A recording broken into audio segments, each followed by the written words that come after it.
নির্বাচন কমিশনের তরফে ভোটদাতাদের ভোটদানে উৎসাহিত করতে অভাবনীয় প্রচেষ্টা। ভোটদাতাদের উৎসাহিত করতে বাউল গান গেয়ে প্রচার চালাচ্ছেন পূর্ব বর্ধমানের বাউল শিল্পী স্বপন দত্ত।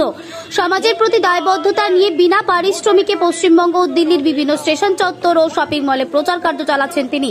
গানের মাধ্যমে সাধারণ মানুষের কাছে ভোট দেওয়ার আবেদন জানিয়ে চলেছে এই বাউল শিল্পী। সম্মানিত হয়েছি এবং রাষ্ট্রপতির কাছে প্রশংসিত হয়েছি। তারপর আমি ঠিক করলাম আমার একটা সামাজিক দায়বদ্ধতা আছে বাউল শিল্পী হিসেবে। চারিদিকে অশান্তি, 2016 সাল থেকে বেরিয়ে পড়েছি, সমস্ত ভোটে ঘুরেছি, দেখেছি মারামারি, কাটাকাটি, খুনোখুনি, প্রাণহানি, বোমাবাজি। তাই এই সমস্ত রুখতে, শান্তির বার্তা দিতে, শান্তিপূর্ণ ভোটের জন্য আমি সামাজিক দায়বদ্ধতা মাথায় রেখে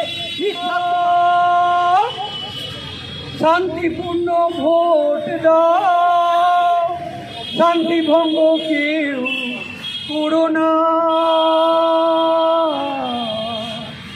বোমাবাজি, প্রাণহানি, মারামারি, খুনোখুনি কেউ করো না, মায়ের কোল শূন্য করে কেউ দিও না, কোনো মাকে বিধবা করে কেউ দিও না, শান্তিপূর্ণ ভোট দাও, শান্তি ভঙ্গ।